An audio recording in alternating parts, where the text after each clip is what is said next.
It is time for what is arguably the most important video of the year, of last year. This is my 23 in 23. So, hello, my name is Steph, and today I'm going to be doing a thing I haven't seen done before. I could be wrong. Better. I could be wrong in thinking that this is the first time this has been done on the booktubies, but I'm doing 23 in 23. So what I'm going to be talking about today is my top 10 favorite books, my 10 least favorite books, and I'm also going to be, for the last little 3 that's missing, talking about 3 books that were recommended to me this year by people in my life and how I felt about them. So there might be a little bit of shade coming to some people's way, but regardless, let's get into, I think I'm going to start with my bottom 10 first, and we're going to go from like the pretty bad to the god awful. So we're starting with the least terrible, okay? Okay, so coming in at number 10 is The Best of the Worst. Playground by Aaron Beauregard. I love Aaron Beauregard. He has written some fabulous books that I absolutely adore. However, I think my issue with Playground isn't so much that it was bad, it was that it was overhyped. I feel like a lot of people that read Playground were reading Aaron Beauregard for the first time, and I know that he's capable of so much better. Basically, Playground is Saw meets children. Like, children are put into this playground where there are a lot of traps and a lot of blood and gore and guts happen, and it was fine. Like, it was fine. I didn't particularly like find it too disturbing, because I've got a really high threshold for disgusting, but I think a lot of people had issues, especially when poop got mentioned. That's the scene that everyone was going crazy about on BookTok and Facebook and everything. So yes, poopy, bloody, and very frustrating by the end. Number 9, we have got Hope and Other Punchlines. This is a YA that I actually owned, but I've since unhauled it. This, again, it wasn't like a terrible book. I just think that if you're going to write a YA book about a character who was like a beacon of hope on 9/11, like, it needs to be, I feel like it should be based in fact. Like, this was full on a YA story about this girl who was, I think she was 1 year old on 9/11, and amidst all the chaos of the towers falling, a photo was taken of this girl, little baby girl, and she was known as Baby Hope, and she was, like I said, a beacon of hope for all these people that suffered through 9/11. And I just don't think it was a great topic to, it just felt a little bit insensitive to the actual survivors of 9/11. Again, I'm sure survivors of 9/11, people that were there, that experienced it, may have a different take, but me personally, it was like a little bit distasteful, so I personally didn't enjoy it. Number 8, we have got It Will End Like This. I read this book super recently, actually. It was for my Spooktober reading vlog month thing, and again, it wasn't terrible, it was just boring. And I think that's the worst thing a book can be for me, is boring. It took such an iconic, well-known murder case and made it boring.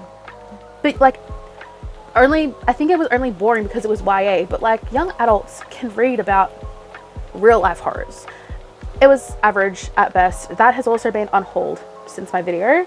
Coming in at number 7, we have got 5 Survive by Holly Jackson. This was such a disappointment. People rave about Holly Jackson and A Good Girl's Guide to Murder and go on about that trilogy. So when she came out with a new book, I thought I'll start with the standalone, and if I enjoy the standalone, I'll get into the series that she wrote. This book follows 6 stupid teenagers on an RV, and then the RV breaks down and they realize that there is a shooter outside. For some reason, someone outside is trying to gun down a bunch of teenagers unless they admit some big secret. And it was so boring. And you know what? You get to the end of the book and you find out the twist and the big reveal, and even though that was interesting, I didn't care at that point. Like, I really had to force myself to get through this book, and I'm sure other people out there may enjoy it. I don't know if this was just a flop by Holly Jackson, but it really made me reluctant to pick up A Good Girl's Guide to Murder. If that is a better series than the standalone, let me know. I don't remember what number we're up to. In number 6 we have got Under Rose Tainted Skies. This book was just so shallow. I will talk later in the video about some YAs that I actually enjoyed this year. This sort of YA is just so shallow. It's about a girl who's got severe mental illnesses. She's agoraphobic. She gets panic attacks, which I get. They're real things that real people deal with. However, this character was so annoying. Everyone in her life was an enabler, and from memory, the only reason she can overcome her mental illness is because of a boy. Because she likes the boy who I think lives in her street or lives next door. She likes him. So somehow she overcomes years of trauma and mental illness for a boy. Ridiculous. Shallow. Hated it. Oh yeah, we are starting to get into the hate territory. Next, at number 5, we have got The Pallbearers Club by Paul Tremblay. I actually could show you this book because I haven't hauled it, but it hasn't gone to the secondhand store yet. But I just liked it so much that I'm not going to make the effort to stand up and go find it. This book, I don't know what this book thought it was trying to be. Apparently there was a plot. It follows 2 friends, and you'd think, okay, cool. But the guy in this friendship is entirely paranoid that this girl is a vampire for some reason. There's folklore behind it all. But the actual pallbearers club, the part where they go to funerals together, to be pallbearers for people that don't have any family to be pallbearers for them, that was probably in the first 50 pages, and then we never really hear about it again. So it became a super irrelevant plotline considering that's what the book is called. Main character was super unlikable. Secondary character, so the best friend that he's talking about the whole time, super unlikable. They were pretentious just for the sake of being pretentious, and I get that Paul Tremblay did this with intention. He intentionally wrote these characters to be mind-numbing and so frustrating, but it did not work for me, and I am so glad that I can get rid of that book. It was just wasting space on my shelf. Number 4 is a fun little horror called No One Rides for Free. This book, similar to Playground, was so overhyped. It was popping on Book Talk because it is one of the first, if only, books that has a warning halfway through the book. 40 pages into the book, you get a direct warning from the author. This is in addition to the author's note at the start of the book. You get a note halfway through the book from the author saying, this book is disturbing, this book is going to mess you up. If you can't handle it, put the book down now. This is your last warning. The next few pages are about to get really disgusting. And it was cocky much? It was not good. And it wasn't, sure it was disturbing. It was kind of gross. I've read books that really push the limit. No One Rides for Free didn't do anything new. It felt like being disgusting just for the sake of it, but without a purpose. It didn't disgust me, it didn't entertain me, it didn't interest me, so I didn't really see the point in all the gore and depravity because it was honestly in my head pointless. It was a book that tried so hard to be different and yet was just the same as a lot of other splatterpunk, and the warning in the middle of the book was absolutely ridiculous because that just made the disappointment so much more real. I was disappointed. I'm glad that people liked it and got introduced to splatterpunk, but it wasn't my vibe and it really disappointed me, and I'm really pissed that I spent money on it. I don't know if I unhauled it. I definitely bought the physical copy to buddy read with one of my friends. I'm gonna have to actually look at my shelf because it does not deserve a place on my shelf if it is still there. In 3rd place, we have Clap When You Land. Clap When You Land by Elizabeth Acevedo was a lot of people's, in the tops when this book came out. I don't know what year it was released, but a lot of people loved it. It's about 2 half-sisters. One lives in the Dominican Republic, the other lives in America. I don't think either of them know about each other when the book starts, but once their mutual father dies, they both find out about each other, and it was a strange time. I don't mind free verse poetry in place of prose. That doesn't bug me. What bugged me about this book was that it was just so hopeless. It was dreary and dreadful and really painted the Dominican Republic to be a god-awful place that people shouldn't go. Which might be realistic, that might be true, but I don't think that's it didn't vibe right with me. Again, I was bored, and if it wasn't free verse in such a short read, I would have DNF'd it. Beautiful cover. The contents was so disappointing, and I'm pretty sure both the sisters were insufferable. From my memory, I didn't like either of them, and honestly, don't know why the dad stuck around for both. That's a horrible thing to say, but seriously, like, yeah, daughters are boring. They really suck. Yes, in second place, I think I ranted about this book in a reading vlog. This book was called Little Do We Know by this author. I don't remember her name, and I really don't care to. This book was pretty fucking disgusting. It is a YA book. Basically follows two best friends that live next door to each other. They have a falling out, stop being friends. One of them has a boyfriend. She loves him, but she is not there when he almost dies one night. Her ex-best friend is. So the ex-best friend and the boyfriend kind of develop this bond because the boyfriend thinks that he had a near-death experience. He actually clinically died for a couple of minutes, and the only reason he survived is because the ex-best friend helped him and got help for him. And you'd think that that's a really interesting premise. However, there were a lot of aspects to this book that I don't know how they got past a publisher. I don't know who approved any of those messages, because the ex-best friend actually starts up a sexual in nature relationship with, I think he's a choir teacher. He's basically a priest equivalent who is significantly older than her, who works for her school. So it's someone who's in a position of authority, who's older than her when she's under 18, who works for the Catholic Church. And there was one scene I remember between her and the boyfriend, and she's telling the boyfriend, not her boyfriend, but the boyfriend, that he goes, who have you been seeing? I know you've been seeing someone. And she goes, oh my God, it was Pastor, whatever his name is. And he goes, oh my God, girl, stop.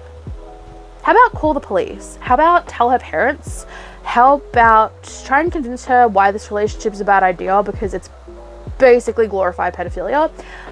We didn't have that discussion. The only reason the relationship didn't work was because I think he had an ex-girlfriend he was still into or something like that, or he was too committed to the church. There's some stupid, unrelated reason that they didn't stay together, but that was the only reason. Like, no authority figures got involved. No one called the police. No one tried to talk her out of this stupid relationship. No one told her she was being groomed. And it frustrated me to no end that this author thought that that was an okay relationship to have in a YA book that lots of young teenage girls are reading. I'm usually of the opinion that fiction is fiction, and like, I can distinguish relationships like the characters in All the Ugly and Wonderful Things. Like, that is a pedophilic relationship. I can understand the difference between fiction and real life. However, impressionable teenage girls, maybe not as much. And it's very much that vibe of like, when you're in high school and you find out someone's dating someone who's graduated high school, you're like, oh my God, she's so cool. And then you get to my age and you're like, that's so fucking creepy. So I think the author did a massive disservice to girls by pretending that relationship was normal or okay or legal. And now, my friends, we are up to the worst book I read this year. Hands down, didn't even have to think about this one. It is Choke by Chuck Palahniuk. I am so disappointed in this man because I have read nothing but average to amazing books by him. This is a 1-star book. This book apparently was about a guy who faked choking at restaurants so that people would save his life and then feel responsible for him and like give him money and such. That was so irrelevant to what was actually happening. You know what was happening? Nonsense. Nothing really happened. At one point, our main character's best friend starts collecting rocks, and then starts finding bigger and bigger rocks, and then just starts building. And everyone's like, well, what are you building? And he goes, I don't know, I haven't figured it out yet. Then we've got our main character whose mum is in a care home, and he becomes convinced, this is a spoiler, but I'm happy to spoil this book for people because I don't think anyone should read it. He ends up being convinced by a nurse at this care home that he is actually the son of Jesus. That in Rome, maybe, in the Vatican, there is an artifact that is in fact Jesus's foreskin. And using the cells from this foreskin, our main character was born science. So he's technically the son of God. And he believes that for a really long time, until he finds out that the nurse at the care home isn't actually a nurse. She was another patient who was dressing up like a nurse. That was kind of like a fun little plot twist, but also it explains everything. Like, I don't know why he never checked to see if she was actually a nurse. It was just a bizarre book. I think our main character was supposed to be a sex addict as well, but that was very convoluted and confusing to me. And I finished the book thinking, maybe I'm just not smart enough to understand this. But it's also equally possible that maybe Chuck Palahniuk just wrote a really, really shitty book. Okay, my friends, we are going to move on to my top 10 books of the year. And I'm very excited. I am very excited to share my top 10 books of the year with you. I am going to do like the 3 recommendations I got this year at the end of the video because I don't know where else to fit them. So in the 10th place, my 10th favorite book of the year is Better Than the Movies by Lynn Painter. So this is a YA. So as I was mentioning before, this is how you do YA right. This book was such a fun time. We are following 2 characters. So we got Liz and Wes, and they like hate each other as children. But Wes comes back into Liz's life in high school, and she kind of strikes a deal with him that he's going to try and help her get with Michael, who Liz has had a crush on forever. However, while Wes is helping Liz get with Michael, they both kind of end up falling for each other along the way. This book was adorable, and this really put Lynn Painter on the map for me. I know she's got some adult releases that I own, but I haven't read yet. But I will read anything this woman produces because this book was just, it was adorable, it was wholesome. It wasn't surface level, like it did get a little bit deep and a little bit into their feelings, and I really enjoyed it. In 9th position, we have got another Lynn Painter. This is called The Do-Over. This is, I mean, the same sort of vibes, but an entirely different way. This book follows a girl named Emily, and she is living through the worst Valentine's Day of her life. Like, she crashes her dad's car. She finds out that the scholarship program she wanted to get into, she didn't get into. She finds out that her dad is moving to a different state with or without her, and it's a really bad Valentine's Day. But then she goes to sleep, and then she wakes up, and she wakes up on Valentine's Day, and she lives through the shittiest Valentine's Day ever. And then she goes to sleep, and then she wakes up on Valentine's Day. It is a time loop. So basically in this time loop, every day she's watching her boyfriend Josh cheat on her, and she has noticed that as the days pass, she and Nick, this other guy at her school, always seem to kind of end up running into each other or getting involved in each other's day somehow. And obviously this is a time loop, so by the end she kind of starts to change things and see if that makes any difference to the outcome. Like, if I break up with Josh before he cheats on me, will I feel better, or should I interfere like in his pathway before he cheats on me? Maybe that'll make me feel better. And obviously it's a time loop, so she just has to keep trying and trying until she gets it right. She and Nick were amazing. I loved this book. It was a really good time. I really, really love Lynn Painter. I really need to pick up one of her books. I think maybe my next read is going to be a Lynn Painter book. I need to get into the vibes. She's so positive. In 8th place, I have got In My Dreams I Hold a Knife by Ashley Winstead. This book was a thriller, basically following a bunch of college friends getting back together at their 10-year reunion, to basically put to rest a murder case once and for all. And I don't want to get too much into it, but it was just fun. It was like the perfect amount of thriller, but there was also a little bit of romance, and I was interested in both the chapters told in present day at the 10-year reunion and the chapters from the past, which was 10 years ago when the crime is actually being committed. I loved our main character.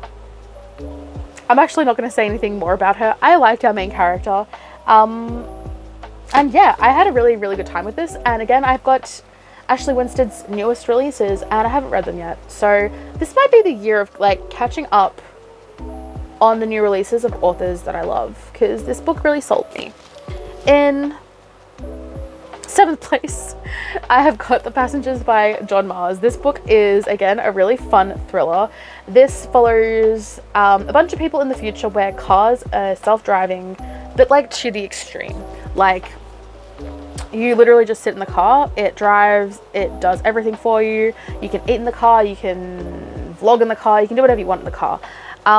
So this follows 8 people in these self-driving cars, and what happens when someone hacks their car systems and sets them on a course for collision. This hacker then contacts the government and says, and live feeds these people stuck in their cars and says, like, I'm gonna kill these people one by one, and if you don't give me the answers I want and these people don't tell the truth about their lives, all their cars are gonna crash at like whatever endpoint, whatever destination the endpoint is. Our main character, oh, I don't know her name. Nope, not Claire. Our main character is basically on jury duty that day. Jury duty in the sense of a self-driving car has taken evasive action on the road, and the action the car took has killed someone. Do we side with the victim who died because they were following the law and the car reacted incorrectly, or are we taking the car side? It's a very interesting book. I might be making it sound boring, but in typical John Mars fashion, we've got lots of short chapters, a plethora of points of view, such a good vibe. I love this book. I sped through it and I really enjoyed the ending. I'm not going to explain why, but I really enjoyed the ending because you find things out about people. It was just a good ending. I loved it. Next, we have got Love on the Brain by Ellie Hazelwood. I read this. This was like early last year. Kind of similar to The Love Hypothesis, a little bit. Basically, our main character, B, thinks that Levi is her arch nemesis. She's overheard a conversation, decided, well, he definitely hates me, and decides they're arch nemesis. And obviously they get forced to interact throughout this book, and she realizes maybe they're not arch nemesis, and it is just typical Ellie Hazelwood goodness that I need in my life. Again, I haven't read her latest releases, so that's going to be something I get onto this year. But yeah, this I really, really enjoyed. This was such a... I love a good romance. I love a good romance. Speaking of, in 6th place? 8, 7, 6. In 5th place, maths is hard. I have got this book, but I'm counting it as the whole series. I've got the Married to Magic series by Elise Kovar. This one here is a duel with the Vampire Lord, and it is a hardcover because the hardcovers, don't know if you guys know, but the hardcovers are really, really pretty. So even though I owned the paperbacks, I sold the paperbacks and then I splurged and got the hardcovers for myself.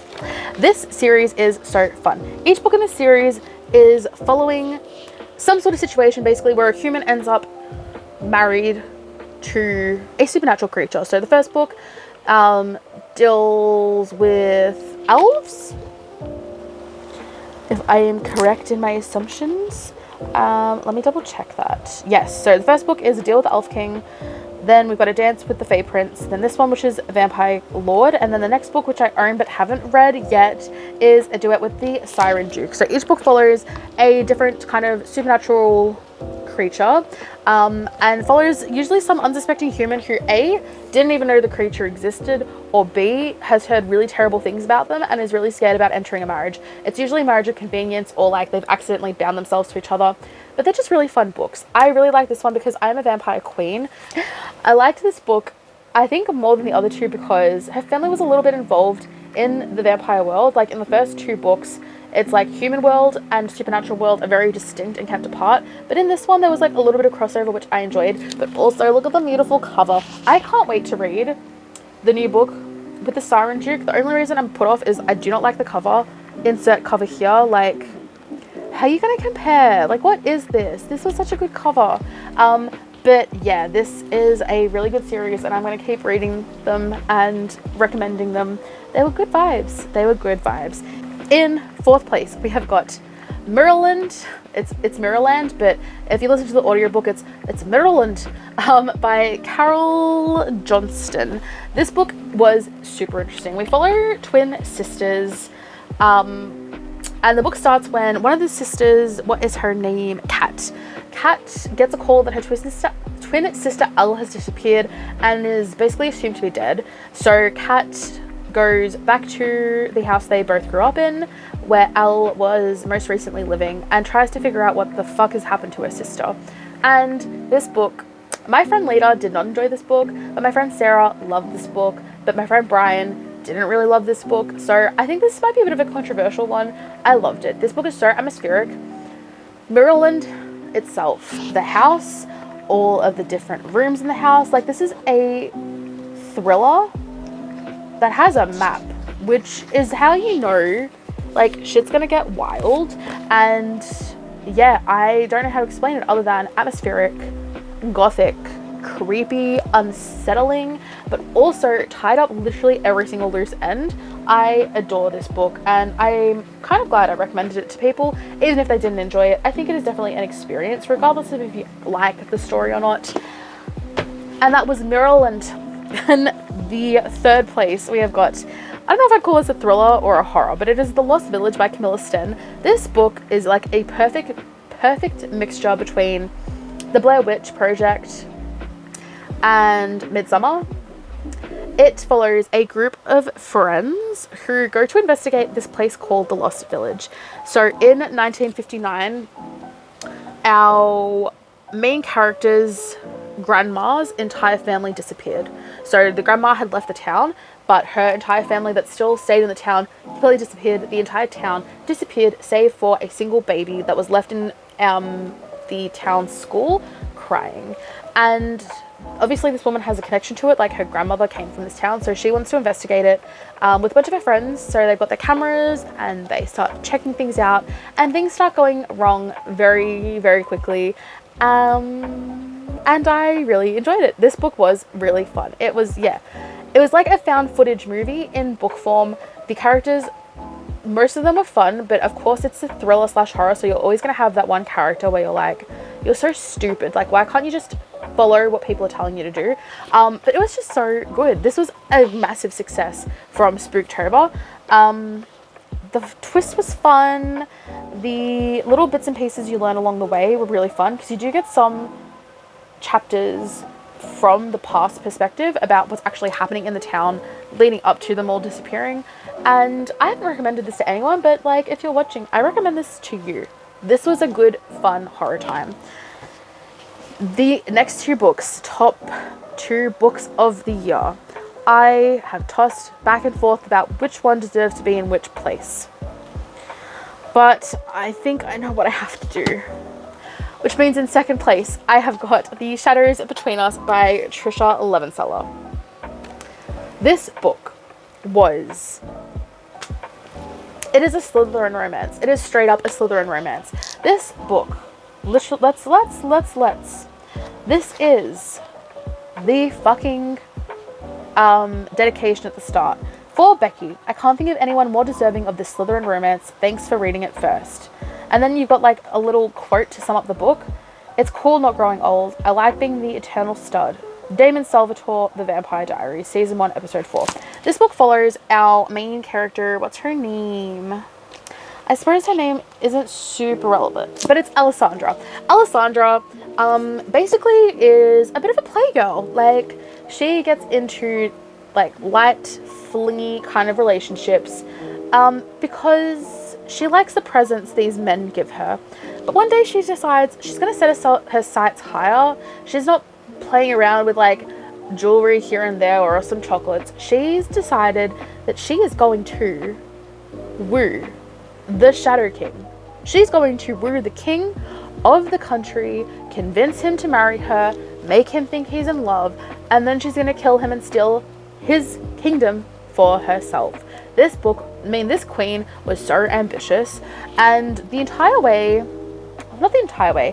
very start of the book, we didn't get a lot of the Shadow King himself, and I was like, how is she supposed to fall in love with a character we barely ever see? But he is mysterious, and he becomes more important as the book goes on. There was also a plot twist in this, a little fun twist, but this was like super light fantasy, pretty heavy on the I'm gonna kill him to I want to make babies with him. It was good times. I was vibing so hard. However, because the Shadow King, or is it the prince? Is he a king or a prince? He's definitely a king. Because that he wasn't in it as much in the first half of the book, that's the only reason this is in second place. Because you know what's in first place?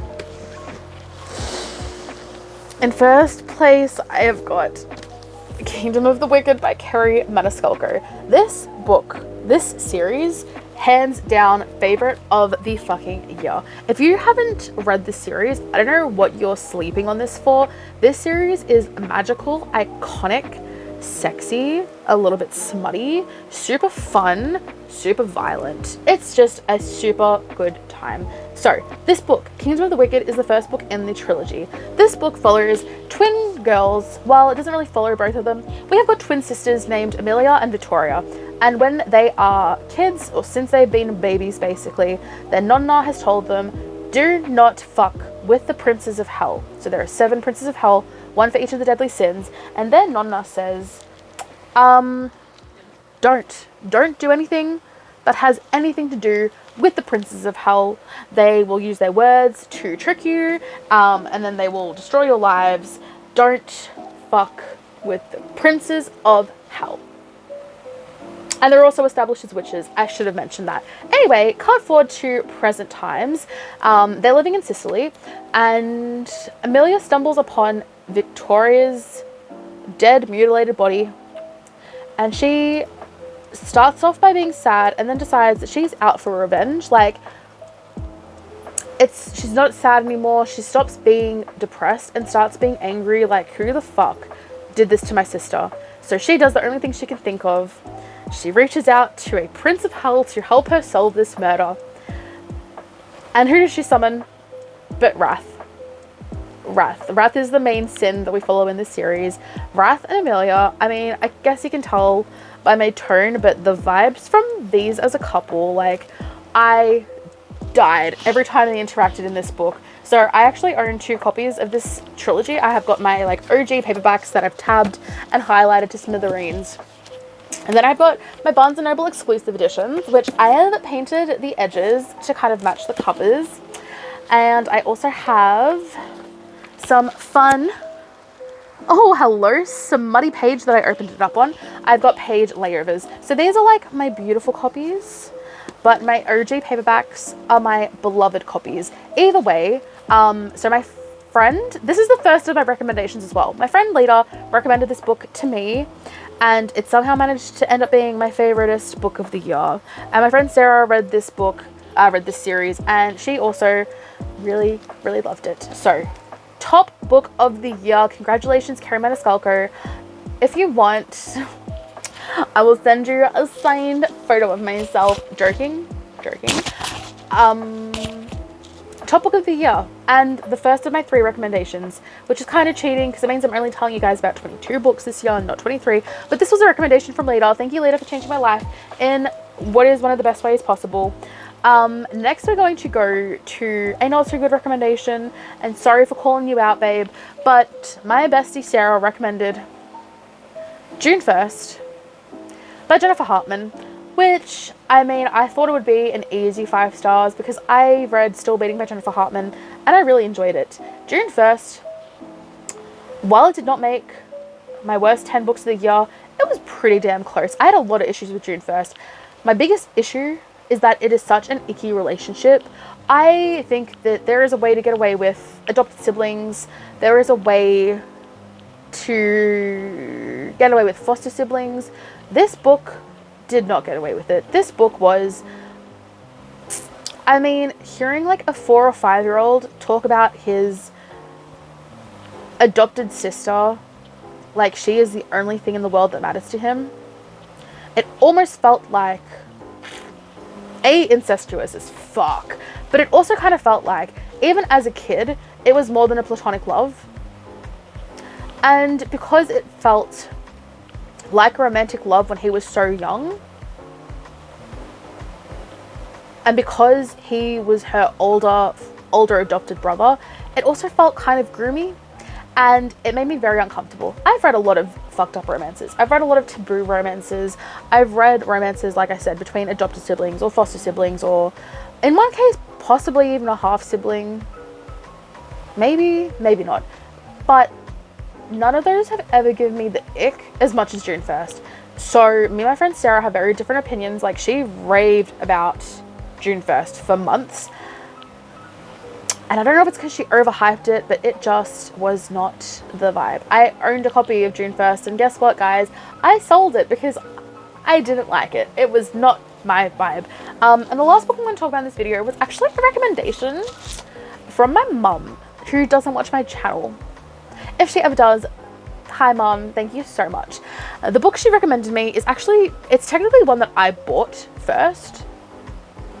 And then she saw that the show was coming out and she wanted to read the book before she watched the show. And I was like, hey, I have that book. So she read it because I already owned it, but she did recommend it to me after the fact. And it is Behind Her Eyes by Sarah Pinborough. This easily would have been in like my top 15 of the year. This book is so good. I'm just going to read you what the back of the book says, and maybe that'll be enough to entice you. Don't trust this book. Don't trust these people. Don't trust yourself. And whatever you do, don't give away that ending. So we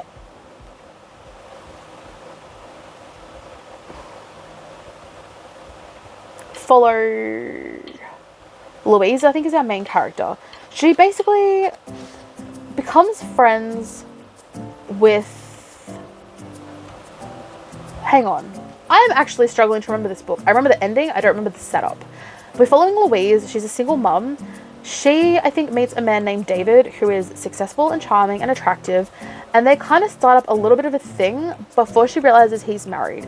So Louise kind of is a bit of a creep and goes to tries to like, I think, meet his wife in a really neutral way, who is named Adele. And Louise becomes super invested in this couple's lives to a creepy extent, but she and Adele become really, really close friends, and that is all I'm going to tell you because it gets fucking wild. Like, this book, there's another book I would compare it to, but it might be a spoiler if you read that one and haven't read this one. Basically, there's